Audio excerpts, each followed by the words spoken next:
I don't really worry about that. I try to be the best me I can be. I think, Coop brings a lot to the game. I bring a lot. I think we're very different, and it's not really up to us to make that decision. So I'm just going to be the best me I can be, and, just try to help the Cowboys win any way I can. Will Greer will try to be the best me he can be on Friday night against the Seahawks, and the playmaker Michael Irvin will be the best me he can be on Thursday. Come out to the Star at 9 a.m. as Michael and Jerry Jones face off live with Stephen A. Smith on ESPN. Then at 4 o'clock, watches your favorite Cowboys players, coaches, and alumni like Isaiah Stanback arrived to the blue carpet for the inaugural season kickoff event on Tostitos Championship Plaza at the Star in Frisco. For more information, visit thestarinfrisco.com. As we continue here, Cowboys Night here at Ford Center at the Star in Frisco. We've got some team stuff going on right now. Team fastball, 15 reps of it right now. Bill Jones, Isaiah Stanback, and Rob Phillips of DallasCowboys.com has joined us. Simi Fehoko. Isaiah, Rob has liked what he's seen out of Simi so far in this practice. He's had a great training camp overall. I would say after the first week, he kind of settled in, guys, and has been really productive. He caught a go route there in the one-on-ones before we went to break there. He's a guy, I think, that he's building trust with Dak Prescott. And that's so important for him. And obviously he's been working with the twos mostly. But it's a tough cut at wide receiver. We talked about it in our podcast, Talking Cowboys. Go check it out, everybody. Finding out that number and who's going to make it, because Kevontae Turpin has made it very interesting as far as who's going to make that cut, because he's on the team after what he did on Saturday night. Just to see Kevontae turn it on to the outside. There is. You talk about a pep in someone's step. There's a whole lot of pep in his step, Isaiah. Yeah, I like him. I like him a lot. I like his determination and his will to be better. That's the thing. A lot of players in this league and a lot of players out there trying to make it to this league are perfectly satisfied being amazing at one part of their game. He's an amazing returner. Not only a kick returner, but he's an amazing punt returner. We saw that this past week. But he says that I can do that in my sleep. Like he knows that's the easy part of his game. He depends on himself to do that whenever he's called upon. This, what you're seeing right now, being a receiver, that's the aspect that he wants to continue to improve upon. And I love that work ethic for him to continue to improve so that he can be a contributor in all aspects on this team. Well, it's so important, too, because not only if he's going to have a 53-man roster spot, but if he's going to be active every week, obviously having a kick and punt return touchdown in the same game helps your case. But if you can show that you can be part of the receiver core and be a guy, like I mentioned earlier, that Dak can trust, that carries even more value. I'm just so impressed, too, on top of what you just said, Isaiah, the fact that he has been non-stop playing football, straight from USFL into Cowboys training camp, his first NFL training camp, and has not missed a beat. And the other thing he talked about, he's one of the older wide receivers on this roster. I mean, he's a rookie, but he's 26 years old. It's incredible. CD didn't practice in Los Angeles against the Chargers. Noah Brown had a little bit of a toe issue. Both are back now. But in that practice, that second practice, the longest tenured wide receiver was Simi Fehoko. Wow. Entering his second year, and he played all of, I think, 7 snaps on offense last year. They're young. They're very young at receiver. And Simi turns 25 in November. Tolbert, CD, and Dennis Houston are all basically the same age. They're all turned 23 in the spring. So that's how young they are. Sam Williams with a deflected pass right there. He's working against Tyron, which is good to see. Get those veteran reps. Can't ask for better work than that, right? Absolutely. Got Conor McGovern in there at left guard with the ones. Dak finding Dalton Schultz downfield. And that's a great point, Isaiah, about Tyron, because they've been mindful of his team reps in practice. You've seen a lot of Josh Ball get some left tackle reps in his first training camp, because he got hurt early on as a rookie last year. Rico Dowdle. Seen a lot of him in the preseason games. First 2 against the Broncos and the Chargers. See more of him on Friday night. And I don't know how Skip Pete and the rest of the coaching staff are going to make a decision on that third running back, because all 3 of those guys have been huge contributors in this preseason. so far. These guys have been running. I think they ran for 140 yards in the first game. I'm not sure what they did last week, but I know they were pretty active. See that last play, how Terrence Steele came off the ball? I thought it was very interesting what Zach Martin said during camp about Terrence Steele. If you go back and look at the coach's film from last year, Terrence Steele at right tackle is what got that run game going for this team last year. To hear a perennial Pro Bowler like Zach Martin talk in such glowing terms about the guy to his right on that offensive line really says a lot, I think. I think he won the respect of his teammates, Bill. He took some lumps as a rookie, having to play a lot as a rookie and struggling as a rookie, and he stepped in last year and did a really nice job. The Cowboys front office feels like, it's a tough decision to let Lyle Collins go, but they feel like Terrence Steele, with more and more work, and they love his approach, he could be the right tackle here for 10 years. That's really how they feel about it. And that's part of the youth. We talked about receiver, but there's youth on the line, too. Okay, I haven't got enough of Rob Phillips here. Maybe, I'm not sure if Rob's sticking around for another segment or not. We'll find out when we come back here at Cowboys Night at Ford Center at the Star in Frisco in just a moment.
I feel comfortable just because I got corner feet, I'm able to guard smaller guys, able to guard tight ends very well. So I just feel comfortable and just ready to contribute. Israel Mukuamu was flashing that corner speed, tracking down an interception against the Chargers on Saturday night as we welcome you back here to Cowboys Night, Ford Center, the Star in Frisco. I want to let you know Dallas Cowboys single game tickets are on sale now. Limited tickets for the 2022-23 season at AT&T Stadium, available on DallasCowboys.com/tickets. So act fast. Team drills going on here. We've got Dak Prescott, the #1 offense, with the handoff to Rico Dowdle. Bill Jones, Isaiah Stanback, now joined by Nick Eatman of DallasCowboys.com. Interested in the proceedings. Good to be back home, isn't it, Nick?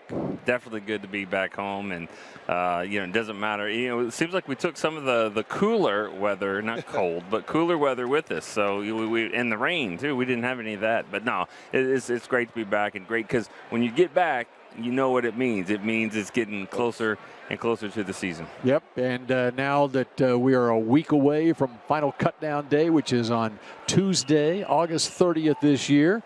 As you look at Dalton Schultz with the grab. And what grabs you when you look at this team now a week away from the Final Cutdown Day? Well, you guys were talking about it on the air the other night about the depth of defensive line. And I just think it's going to be really hard, obviously, to trim that down or however they get there. But I think that's one of the reasons why the defense has looked pretty good in the preseason, is because it doesn't matter where they are in the game, third quarter, fourth quarter, you've got good players that have to play on defensive line. So I think that's going to be interesting, just from a depth standpoint. And by the way, number 92 there, Dorrance Armstrong. How about the way he has developed in his career to the point where he got a big contract, and now he's not playing in these preseason games because he's like the vested veteran alongside DeMarcus Lawrence.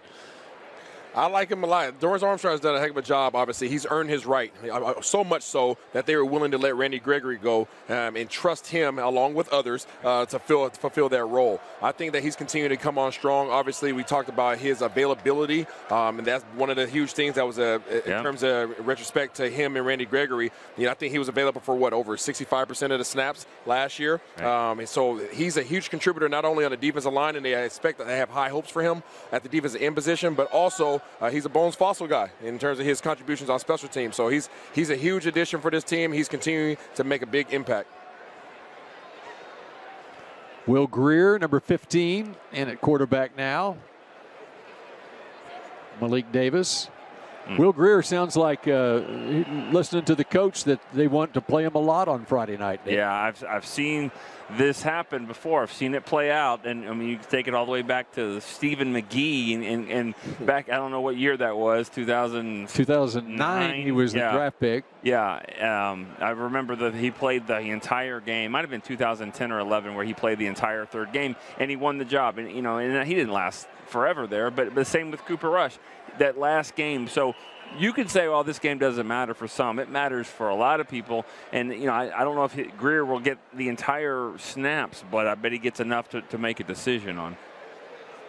And, of course, he would have gotten more of an opportunity this preseason had he not suffered the groin injury. And so they really need to see him in game action because, as all Cowboys fans know, he was picked up after the final cutdown day. Last year wasn't here for the preseason games last year. Well, and one of the reasons he didn't get a lot of snaps is because of that guy, Kevontae Turpin. That's he kept taking That was the disappointing thing about Saturday's game. I think it was 52 offensive plays is all they were even able to run on. Disappointing with air quotes or something, because it was really fun to watch. As you're trying to gauge this offense, it was disappointing. I'm not joking. I was down there like about the 10, 12-yard line when he got the kickoff return, and when he got to about the 15, I was like, he's gone. Like, you could just tell the way he hit that hole. Like, you're not catching him, and it was definitely blocked well. Got the fifth-round rookie Matt Willets go in at left tackle right now. Looking for Jalen Tolbert over his head.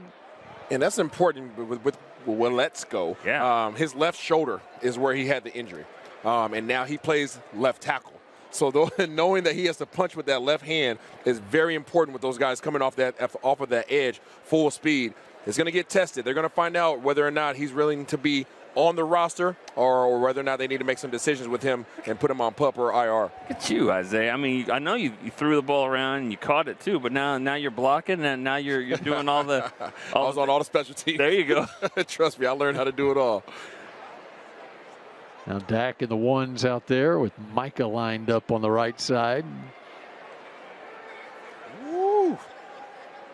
That's that footwork. You saw Zeke's been putting in footwork, actual footwork in the offseason the last few years, and you really started to see it show up. A lot of people can't really tell how big he is because he's all wearing the sweatsuits, underneath his uniform. But people are going to be very delighted to see a healthy Zeke out there at the beginning of this year. He was zigging and zagging there.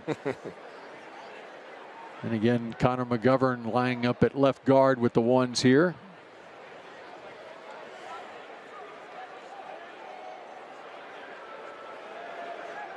Right. Looking for Noah Brown and Trayvon Diggs defending. You have to love the competition that these guys have.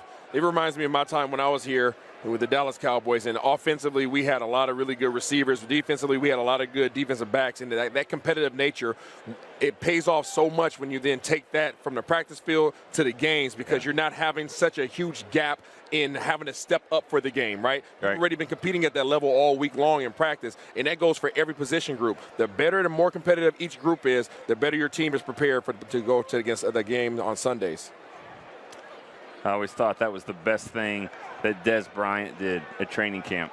He would come to camp, and every day was a battle, because he would talk crap and everything, and the DBs then would get them fired up. And what's happening is that as long as there's not a fight, it's a great practice. And I don't know, who was that guy for when you were playing, or even who's that guy now, but I know that they definitely bring it here in a competitive way. It's probably Parsons, actually. Yeah.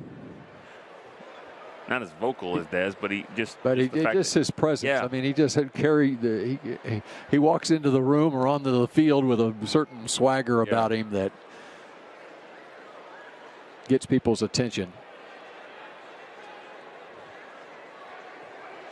I remember at practice one day, this nice play by Tolbert. There you go. At practice one day, he comes off the field, Micah Parsons, and he just said. He said something, man, I can't believe that lady. And so some of the players were like, what are you talking about? Like, who are you looking at? Like, what lady? He's like, that ref, she's never calling anything. He was just talking about it. He was just so mad. It was just a little 7-on-7 drill or something. All right, Tony Pollard in there. I think I get asked more about Tony Pollard and how Tony Pollard's going to be used in this offense as much as anybody on the team this offseason. Well, people are excited about Pollard. See, and it's going to be interesting to me how they now utilize him. Obviously, they had a perspective and an outlook in terms of how they plan to utilize him going into this year. But now, all of a sudden, the number 2 by the name of Kamante Turpin shows up, and he possesses the same skill sets that a Pollard does, but he's faster. So now all of a sudden, okay, do we need to take Pollard out of his role and start making him do things that might be out of his comfort zone, or do we utilize the Kamante Turpins and start using him to run routes and use him for fly sweeps and all these options? Yeah, that was going to be tricky. But I'll say this. I've said all along, I think Pollard and Zeke have to complement each other. I think Pollard, if this is going to work, Zeke's going to have to catch passes on the outside, and Pollard's going to have to get runs in the middle of the field. You're not going to keep people honest if you don't do that. So I don't know if Turpin has the exact same thing as Pollard, but I know what you're saying from a speed, dynamic element. Absolutely. Now I'm getting greedy now. What about all three? About put them all out there. Hey, there's all kinds of packages. That's the thing about – that's what I love about competition, because as you start having all these people rise up, the people that you expect to be in the top of the depth chart, and then you have these unknowns, right, the Turpins that show up and show the flashes and show their ability. Now all of a sudden you have so many weapons that you can utilize to put into the game and start creating packages. It's absolutely awesome. See Cooper Rush in at quarterback to Malik Davis.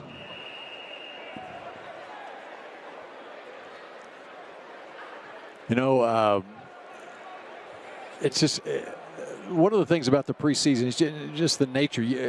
The way the Cowboys have gone about things, and there are a number of other teams that aren't playing their starters, but then there are other teams that are playing their starters. It's interesting how there's a difference of opinion in the NFL how you get your team ready for the regular season. It's a very controversial conversation, because your number one priority coming out of the preseason is to make sure that your team is healthy, right? And you can't afford to have guys not available when the season kicks off. So with that being your number one priority, most teams like the Dallas Cowboys opt to not play their starters, their primary guys. But then there's the other side of it, where teams want to ensure that they get the year kicked off on the right foot, and they want to make sure that their starters are up to game speed. And you see teams like New England Patriots, the Kansas City Chiefs, and teams of that nature that are utilizing their guys in the preseason to get their feet wet. And I think a lot of it comes down to what do they have in terms of the offensive linemen, healthy offensive linemen, and do you want to play your offensive linemen? In the case of the Cowboys, all right, there's some questions on the offensive line. You don't want Tyron to play in the preseason. Zach Martin, they're so valuable. And then if you've got younger offensive linemen, you don't want to put your veteran quarterback out there with a chance of getting hit, Yeah, it's a rough balance, that's for sure. And then, you know, it works so well for the Rams, where they never play their starters in what they do last year. And it's a copycat league, so that's what a lot of teams are doing. They're looking at them and seeing their success and saying, we can do the same thing. And then there's so many coaches who have been in that system with the Rams, they just follow along. And how about that? C.D. Lamb. I got a stat for you here based off of what Isaiah sort of was talking about and how the Cowboys, this isn't a new approach for the Cowboys. This is what they've done all the way back to 2010. So we're looking at it like 11 years. Now, 2020 doesn't really count because there was no preseason. So it's not, you can't gauge them on how they did the preseason. But every year they've had a preseason, they have not had a losing record in September since 2010. So most of this is 2-1 or some 2-2, some 3-1s in there. So I think that it's working more than you think it is because they are coming out and having a pretty good. They're not losing in the playoffs or missing the playoffs because of September. No. So I think now is the training camp. Is there a longer goal here? Does it affect you in November? I don't know, but I think the goal is get your team ready to play and stay healthy. And I think for the most part they've done that. Don't disagree. And there's Tony Pollard. You see, we've seen Conor Mcgovern working with the ones. Tyler Smith not practicing today. He is in the building, but not out there today. Haven't received word on his status. Sure, fans don't like to hear that. But one person that is practicing out there is number 51, Mr. Anthony Barr. Anthony Barr. As he continues to get conditioned for the season. Obviously, he hasn't had any preseason reps as he just got on the team a couple weeks back. He's still getting his legs underneath him after being at the house for a while. But he's going to be a great contribution to this team as well at the second level for the defense. And the other thing with Lamb, he had the laceration on his foot and was out of practice last week, so it's good to see him out there today. Looks good, too. I mean, you can tell just from the quickness. He's getting open. He's getting up the field. I mean, it almost feels like he's rested as well. I mean, I understand why he was out with the cut, but he looks as quick as I remember seeing him. There you see Anthony Barr. How about the addition of Anthony Barr on this defense? A 4-time Pro Bowler with the Vikings. Looks like another power forward up there. I mean, like these linebackers are huge.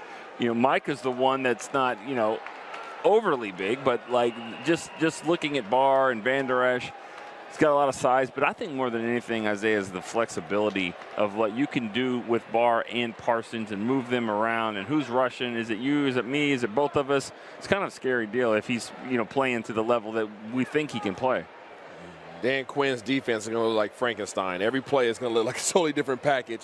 I'm not sure how these guys are going to keep up, but the availability and the versatility that these guys possess for Dan Quinn is going to be exceptional. He's going to be able to create different groupings that you've never seen before simply because these guys can be at the line of scrimmage or they can be offset at the second level. And one of the big things on Anthony Barr, too, is the fact that they had great knowledge about him, his work ethic and so forth because of George Edwards' presence on this Cowboys staff as a senior defensive assistant. And, of course, he was the defensive coordinator for the Minnesota Vikings when going all the way back to 2014 when the Vikings drafted Anthony Barr in the first round, as that was Peyton Hendershot out of Indiana, the tight end with the catch. Linda Wells, the tight ends coach for the Dallas Cowboys, loves Hendershot. Loves. Absolutely. Capital L. Yeah. Loves this guy. Says he does things that no other tight end on the team can really do, and that's including the franchise tag Dalton Schultz. It's just stretching the field down the field vertically. Well, Shamplin's quick. Yeah, he is. Don't know what role, maybe it's a practice squad for him. I keep saying every time I see him, I really want to look at highlights from the Ivy League with him running. I mean, I just can't. I just want to see. Can't imagine that they can stop him. No, I mean. He had 842 yards on 150 carries and 11 touchdowns. What's interesting about him, of course, the Ivy League, they did not play in the 2020 season due to COVID. And he also missed the 2019 season out of Long Beach Poly. Okay. So he was out of football for a while. He's a prime candidate for a practice squad. defense. We see the flag on the field right there, Bill. Those guys cut back substantially on their flags this past game. Obviously, game 1 was 17. My man T.J. Vasher just went deep. The problem is the ball hadn't been snapped. He's headed to Wichita. I think that got cut down to, what, 7 penalties, I believe it was this past game? 8 was it 7 or 8?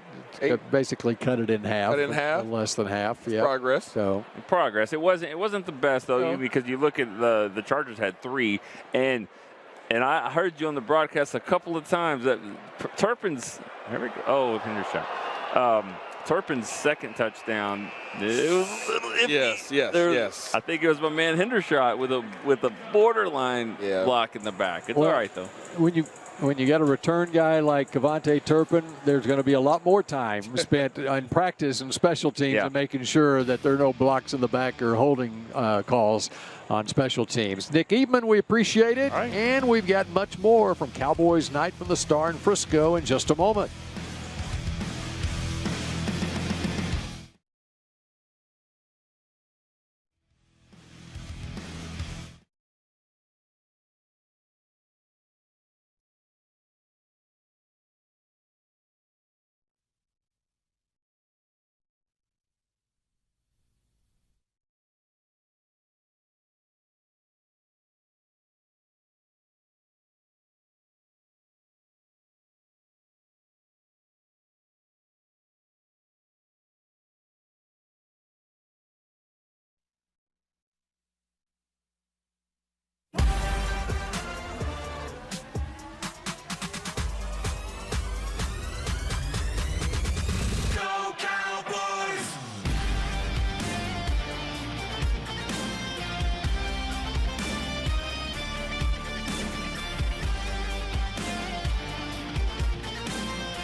Cowboys Night continues here at the Star, and throughout the school year, more than 5,000 Arlington 5th and 8th grade students enjoyed guided tours of the Dallas Cowboys art collection at AT&T Stadium, courtesy of the Gene and Jerry Jones Family Arlington Youth Foundation.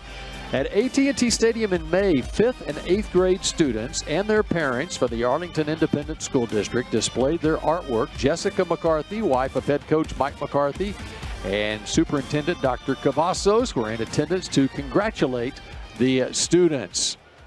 Nice crowd here on a Tuesday night as the Cowboys have returned home to the Star in Frisco. We've got another half hour of practice to show you here live on TXA 21 and DallasCowboys.com. Bill Jones, Isaiah Stanback, and Kyle Yeomans has rejoined us now as little pitch to Zeke out into the flat. And Kyle, what have you noticed so far as you've been watching practice over the course of the last hour? Well, I was really impressed with what I had seen from a couple guys up front on the offensive line during the one-on-ones. And then I really thought there were a couple really good routes from Dennis Houston on corners. I mean, there were a couple different things that you could really point out, and it was good to see one-on-ones back in Cowboys practice, Isaiah, because we had really looked at it from a joint practice sort of deal, and this we look up the middle to Jake Ferguson, but we had looked at it at joint practices against the Chargers and against the Broncos. You saw one-on-ones. You haven't seen that same type of intensity since maybe, the second week in Oxnard, the first day that they put on the pads? It's been a while, simply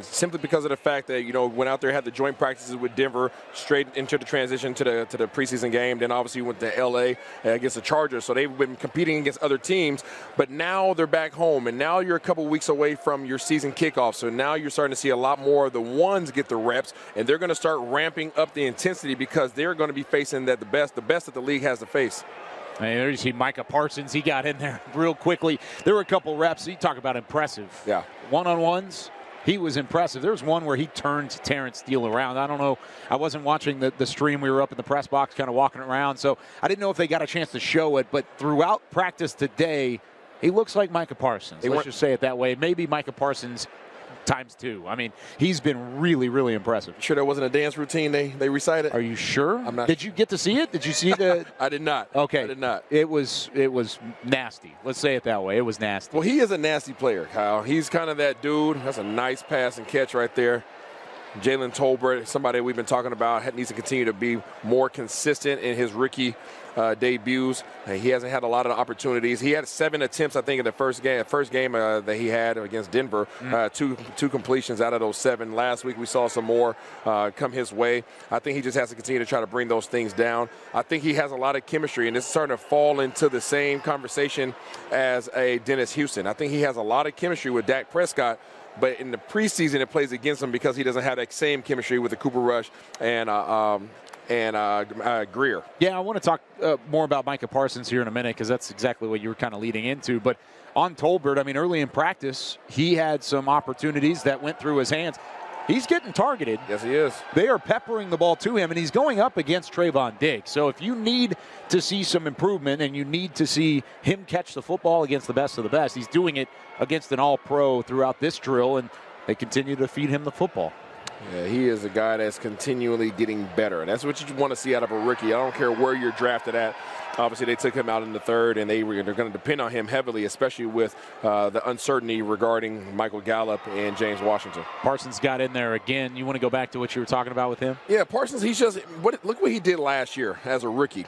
He stepped out of the fold in terms of playing linebacker. They had a big need on the defensive line and trying to create some pressure, so they brought him down, and he was just as effective, just as dangerous on the line of scrimmage. He's a guy that you could play absolutely anywhere. I think if you put him at safety or cornerback, he would be just as successful as well. He might challenge Trayvon for the interceptions, but he's just one of those athletes that you just love to have on your team, and he has a will and a work ethic as well.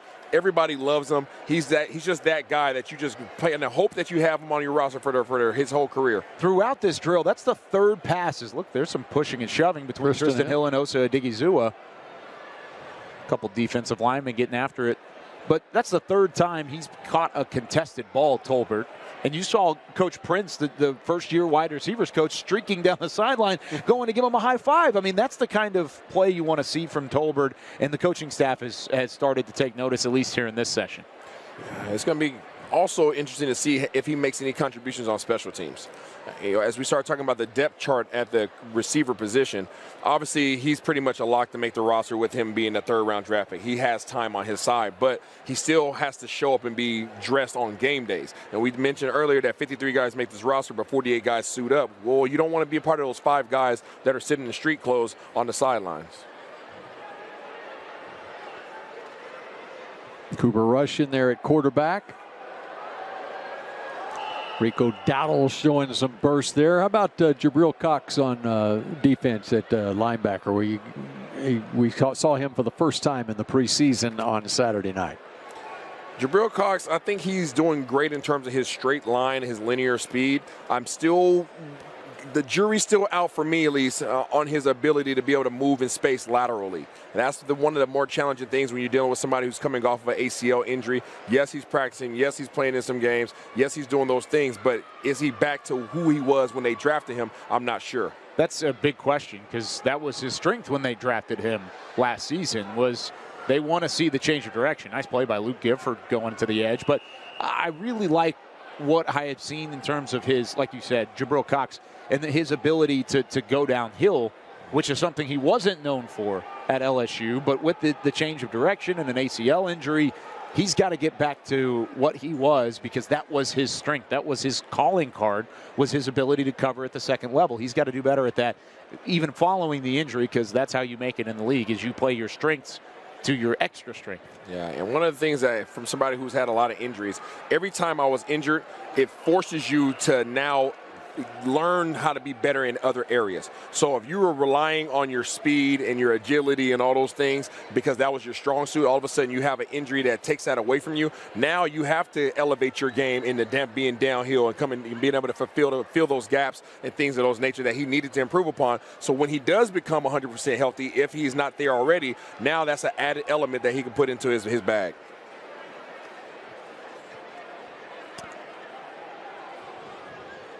As you can see, just watching this practice, you can see the work that this team is getting in, and they'll have 2 straight padded practices this week. Mike McCarthy talked about the fact that he likes it. Obviously, he liked it the one day working out in the joint practice with the Broncos in Denver, and then 2 days last week with the Chargers, and especially with the ones, that's their real opportunity to show what they can do during this preseason. And as he said, prior to this practice today, it depends on how the ones do in practice the next 2 days, whether they'll play on Friday night. Well, I think he had a pretty good idea how they're going to do in practice the next 2 days. Yeah, I thought one of the quick things on that is the quality of reps for younger players too, because you've had such quality reps for your starters and you've been able to go and put so much work in these joint practices and prior to preseason games.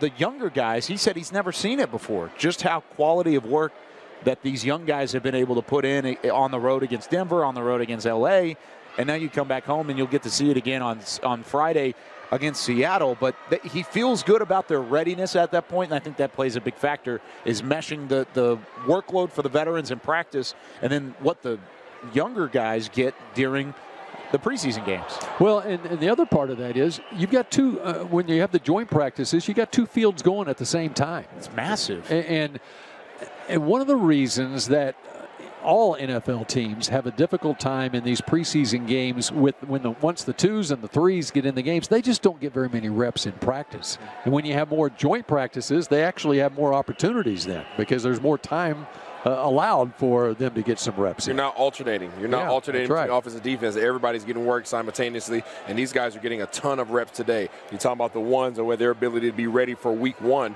without having to play the preseason. Well, these back-to-back padded practices, these coaches are ensuring that these guys get their fair share of reps. This is as busy of a practice as we've seen, and they've filled up the 2 hours, don't get me wrong. But in terms of the reps and the team drills and then even the one-on-ones that we saw earlier, that is a ton of work. You see it right there on Ferguson's face. He's one of the young bucks on the team, and he's hurting. These guys are getting a lot of work right now. He's trying to huff and puff him back into the huddle. Well, think of their schedule. Okay, they played the game, and Ferguson played a lot in the game on Saturday night, and then they were off on Sunday, and they got back in the wee hours of the morning. Kyle, you were on the flight, weren't you? Yes, I was. So, 6 in the morning or so, but on the plane. Got home in bed at 7. Yeah. The sun was already up. I mean, it was coming. Yeah. So it was an interesting morning. You got Monday, and then now you're back on the practice field with practices on Tuesday and Wednesday, and then Thursday's the day before a game. So this is their work week. It's a very important work week for a lot of players on this team. And kind of playing off of that as well, I mean, there's no Tyler Smith in this practice. We've probably talked about that, I would assume, at some point throughout, that he's not in pads. He's taking a day off. I don't know if there's anything more to that. I don't have any breaking news here to report, but Mike McCarthy always talks about how much they pay attention to the numbers. They pay attention to GPS and workload on these players.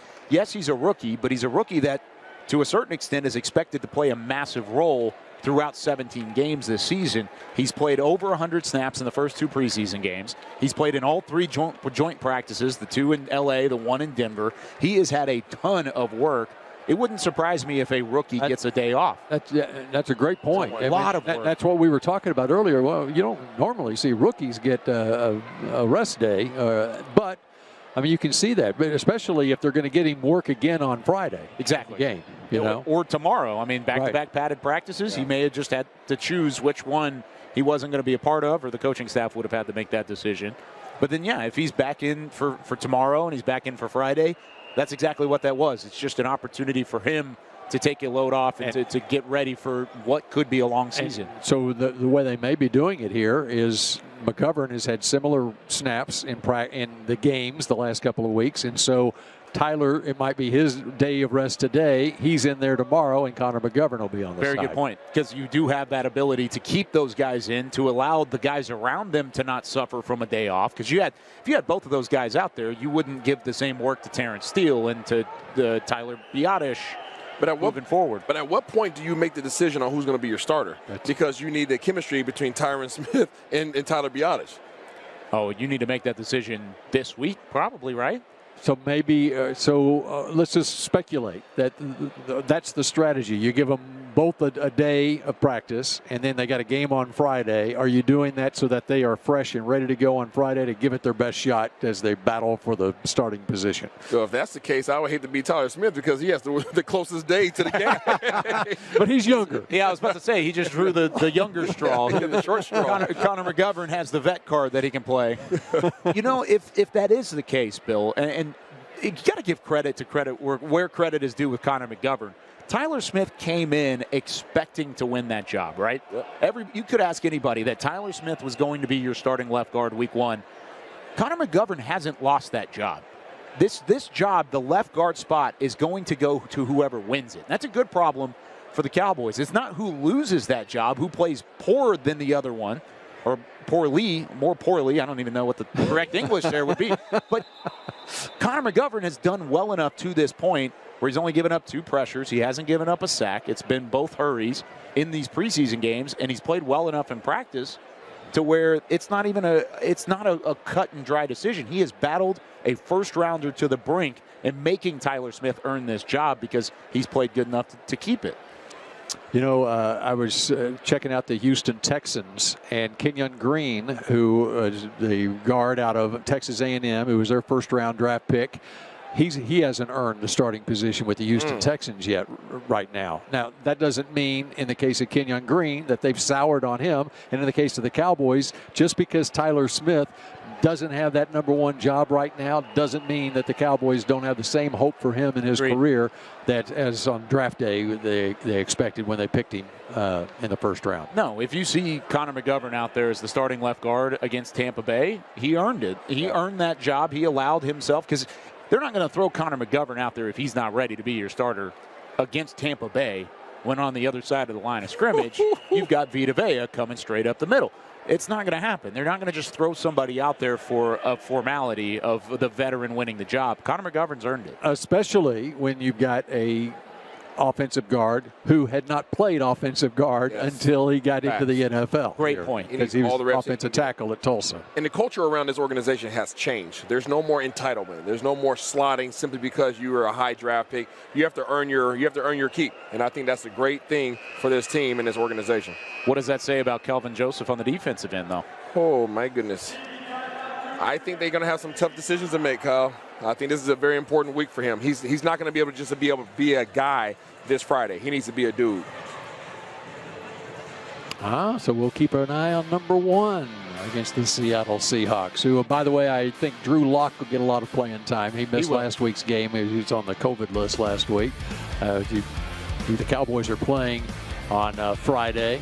But we were talking earlier, though, Kyle, it's very interesting just how many position battles there are right now. And you look around the league, and the way it's become in the NFL, these position battles are pretty much determined when you put the roster together, when you draft and when you sign players in free agency. Really, when you get into training camp, you pretty much know, unless there's an injury, who's going to make the team.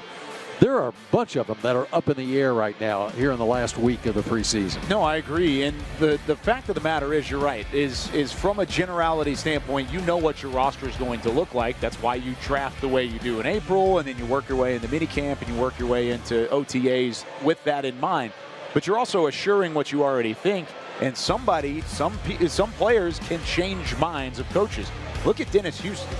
Nobody had an undrafted free agent out of Western Illinois as a surefire running with the first team whenever you come out to the final week of training camp and the final preseason game. He has done that. He's changed the minds of a lot of these guys. You would probably think it's Jalen Tolbert taking all those snaps. And sure, Tolbert's played a lot of football, but ultimately it's been Dennis Houston that's been a surprise. You could say the same thing on the other side. DeRon Bland came in kind of under the radar, late-round pick, fifth-round pick. All of a sudden, he's challenging to be in the conversation as a backup starting corner. Big day tomorrow, open practice. The public is invited again out here from 6 to 8 o'clock. And then on Thursday, come out to the Star bright and early, 9 a.m. Thursday morning. Michael Irvin, Jerry Jones face off live with Stephen A. Smith on ESPN. Then at 4, watch as your favorite Cowboys players, coaches, and alumni arrive on the blue carpet for the inaugural season kickoff event on Tostitos Championship Plaza at the Star in Frisco. For more information, visit thestarinfrisco.com. What are you going to wear, Isaiah? I don't know. I was going to go to Bill's closet and see what I can find in there. A couple sequins. See the shiny. Bill's got some good stuff. He did borrow a tie from me once. That was an honor. That's right. He borrowed a tie from me in the middle of a filming, and that was one of the greatest fashion honors of my life, is that Bill Jones thought it was good enough. It was the only tie in the place. Bill, I'll pay you $20 if you show up to that event without socks on. Bribery. Because we know you won't be wearing socks. Probably That's not. Right. My fiance won't let me. Looks like we're in a little 2-minute now, huh?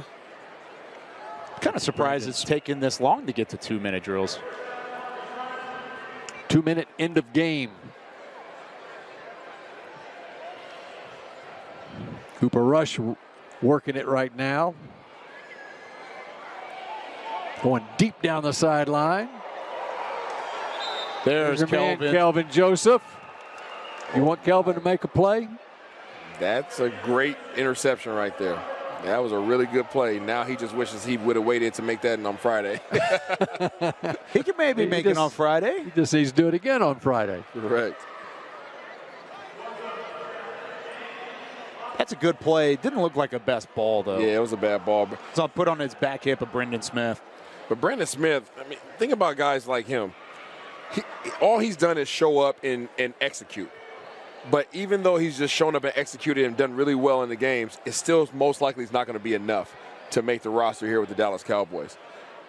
And that's very difficult. I don't think most people understand how challenging that is. Now, he's still auditioning for a bunch of other teams, and if he doesn't get picked up, he still has an opportunity to come back to the Dallas Cowboys. But we just talked about the depth at the receiver position, and they're making it very difficult for guys like him to have a chance at making this roster. He's had a great preseason. Yes. He's played well in camp. He hasn't done anything that would constitute him not being on the roster. It's just the fact of the matter that you have position players that have either done more, like a Dennis Houston, or have been more impressive consistently, or are a high draft pick, and that's Jalen Tolbert. So it's happened in the NFL for years. Absolutely. I mean, that's how it goes. Guys slip in through the cracks, and then you go somewhere else, or you stick on a practice squad until you finally get your opportunity to shine. He's done a really good job throughout training camp. Yep, Brandon Smith out of Iowa was on the Cowboys practice squad last year. And, you go across the league, and there's so many players, wide receivers like that. No doubt. Who spend maybe a year or two on a practice squad, and then finally they get an opportunity. Take advantage of the reps that you're given. Like I said, you're obviously here with the Dallas Cowboys. You're doing everything that you can to make that team. But at the same time, the film that you put out there, that's your resume. Look at Jalen Tolbert getting the ball peppered to him. He's getting a lot of balls thrown his way today. It's the second one in this 2-minute drill. He has been working hard. Dak working to him again. I was impressed with seeing Terrence Steele single arm holding off Micah Parsons coming off the edge with some fire out of his butt. That was good, man. Micah Parsons was working hard. Terrence Steele looked like he was calm and collected. That's a nice turnaround, no pun intended, from what we saw earlier in practice when he was turned around. Mm-hmm. That's the thing about Terrence Steele is you ask coaching staff or the coaching staff and you say, what do you want to see out of Terrence Steele this year? And it's consistency. He's got the tools to do it. He's already shown that. There's a reason why he is your starting right tackle heading into the season. He has that opportunity because he has what it takes, but he's just got to do it on a consistent basis if he's going to really improve this offensive line.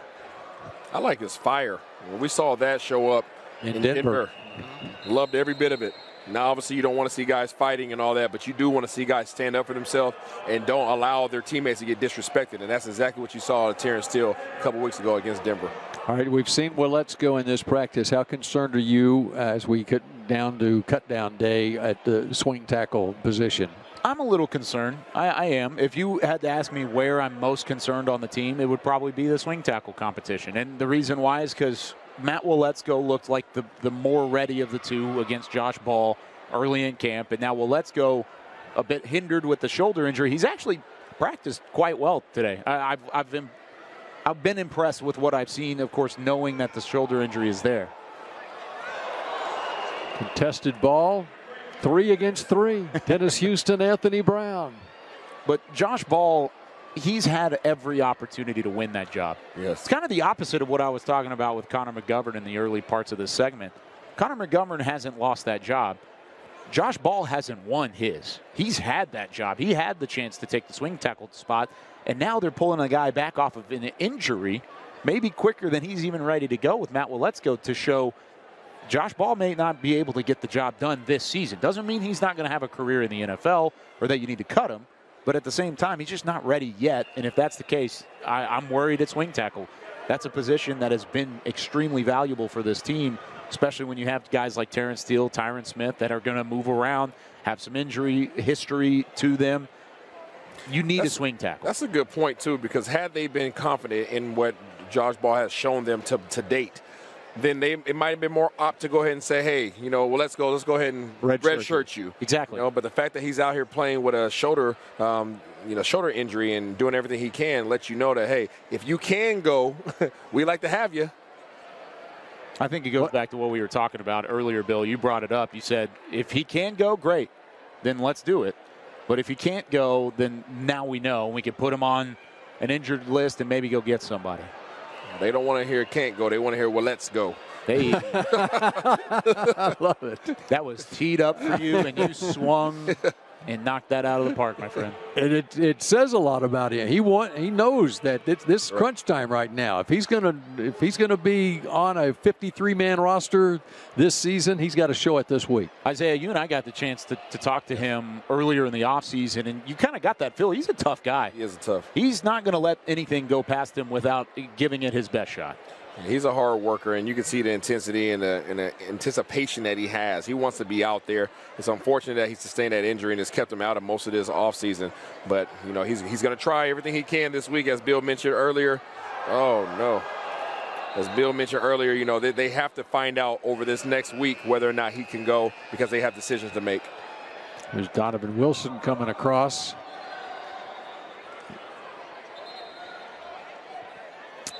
And team gathered at midfield here at Ford Center. Got something going on. They're going to keep it going. Scheduled to go with the 2-minute end of game to wrap up practice. Looks like they'll keep it going here. Heard John Fossil, who loves, by the way, he lives for the fact that he's the referee and the mic during these practices, says 4th down and 9. It was they said it was an offsides penalty or whatever. Go. So they're setting up a 4th down. See, that is also the beauty of these practices, is you can set up scenarios, and which you don't ordinarily get. You can't predict what's going to happen in a preseason game. You might only get 52 offensive plays in a game, like that happened on Saturday night. Mike McCarthy talked about that specifically with the Denver and the Chargers joint practices, is you can not only do that and put scenarios out there, but you can say, I want to see Jalen Tolbert against man coverage. So, hey, defensive coordinator from L.A., I want you to put this guy in man coverage and let's throw him the football and force feed him that. It gives you a much more controlled environment to test your team out. You can also use these officials to make some calls to teach a lesson or two along the way, too. Love it. The lessons you don't have to learn in the preseason.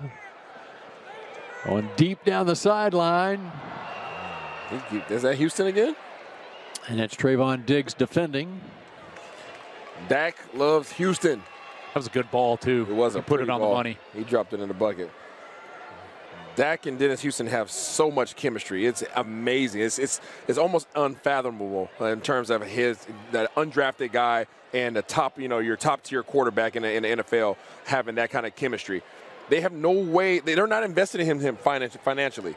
But Dak is wholeheartedly invested into him in terms of getting him the opportunities in practice. What does that tell you about Dennis Houston, undrafted out of Western Illinois, to step on campus here at the Star in Frisco back in May and get with Dak Prescott? It says so much about his work ethic, his maturity, and how he wants to be a part of things right off the bat. It kind of reminds me of a Dak Prescott, his rookie year in 2016. Maybe that's why they have such a mutual respect for each other, because he always, when you looked at some of the conversations and interviews that they've had with Dennis Houston, one of the main things that he said was, I came in here and I just wanted to study and learn. He just wanted to make sure he put that work in, because you can't perform at your best if you don't know what you're doing. Here comes D-Law.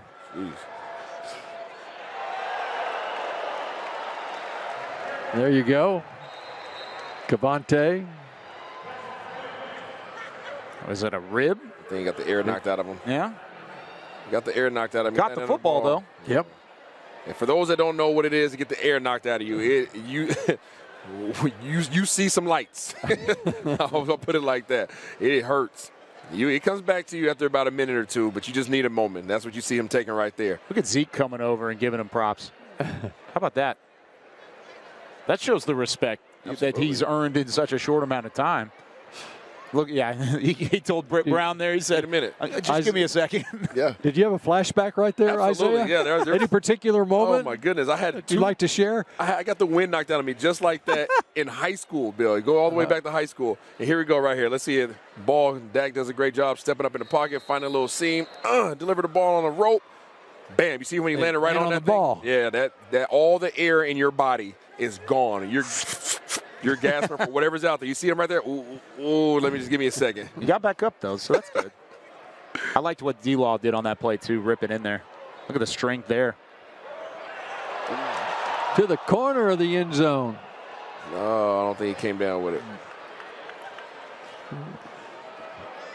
Trayvon doing some talking. He's hyped right now, and they're going right at him. Dak is not giving him any respect. He said, you got to earn this keep. Is that Noah Brown? Yes. Looked like it, yeah. Yep. We're reaching the final minute or two here before we have to sign off here on TXA 21. It's been great to be able to watch a practice where the Cowboys really have gone at it the last couple of hours here. It's been a lot of good work today. Giving the fans a show, too. On air, in the building. Lots of great work and entertaining work to watch. That's right, and do it again tomorrow if you're in the area. Free of charge here at the Star in Frisco. It's another 6 o'clock practice tomorrow night. And then the blue carpet is rolled out on Thursday. Ooh, no sock Kyle. There you go. No sock Bill. What are you talking about? And then Friday night, it's Cowboys and the Seahawks, the final preseason game. And then Kyle Yeomans will be here on Saturday for the Jerry Jones Classic. High school football, Cedar Hill against Rockwall. That's going to do it for us here on Cowboys Night here at the Star in Frisco. Bill Jones, Isaiah Stanback, Kyle Yeomans, everyone who's been a part of this one. Patrick Nosey, Walker, Rob Phillips, and Nick Eatman. And maybe they can get this one play off before we sign off in 5 seconds here on Cowboys Night at the Star.